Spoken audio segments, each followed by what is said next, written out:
Being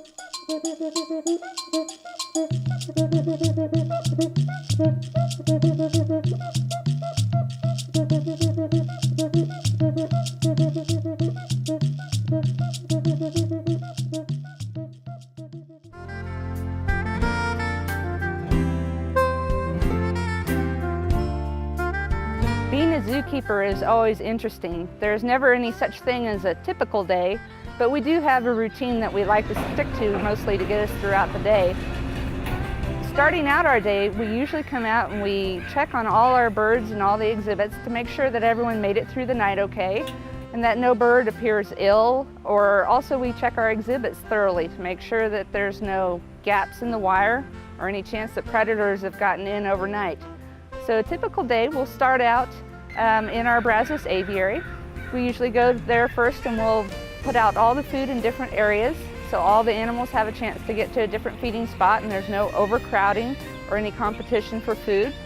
We'll check on all the birds while we're there. We do a very thorough head count, make sure everyone's where they're supposed to be, make sure everyone looks healthy. And then we'll check the general appearance of the exhibit, do any little bits of cleaning and anything else that needs to be done. And then we're ready to start on the rest of the zoo.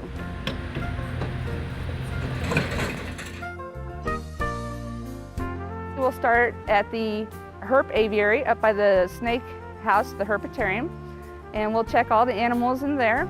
We'll check our porcupine, the roadrunner, the vultures, make sure everyone made it through the night, and we'll make sure that everyone gets fed their appropriate diet for the mornings. And then we'll do a little bit of general cleaning up and change water bowls and any other miscellaneous cleaning that needs to be done before we move on.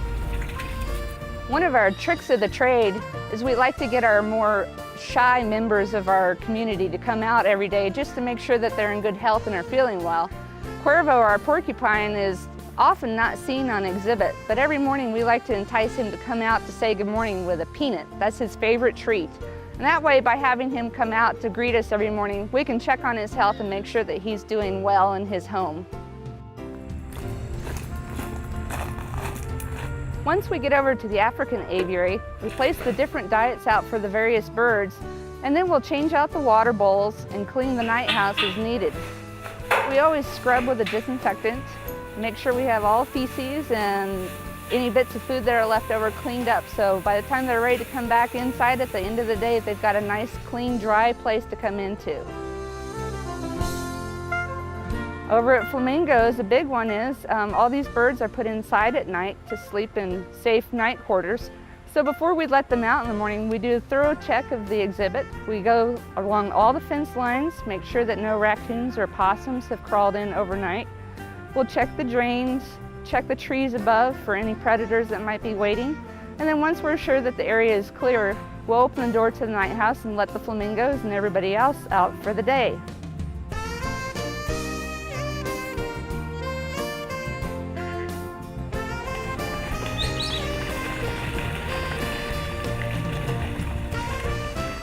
Once we have all the animals on exhibit and all the exhibits cleaned and serviced, we return to our kitchen area so we can wash all the dishes from the previous day, and then we begin making our diets for the day. We have a large collection of birds and they all eat different types of food. We have fish diets, meat diets, insect diets, seed diets, and fruit and vegetable diets. As you can see, there's a lot of preparation that goes into making all the different items that are used as food for our bird collection. Making the diets actually usually takes a little over an hour to get everything prepared, and we do prepare our diets one day ahead of time. So the diets that we are preparing today are actually going to be used to feed out for tomorrow. The rest of our day is usually filled with other major projects such as cleaning things. Our big aviary pools have to be cleaned twice a week in order to keep them looking nice.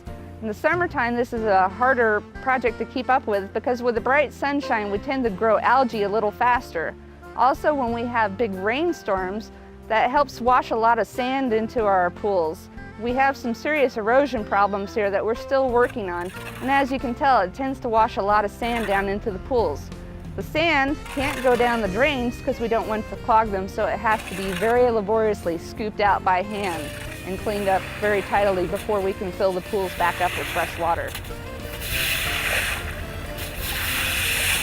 As you can tell, it's a very busy day from start to finish, and we do tend to keep busy. But it's very rewarding as birds all have different personalities and different ways of communicating, so we really enjoy our job and the interaction we get to have with them. All in all, it's a pretty good life being a bird keeper here at the zoo.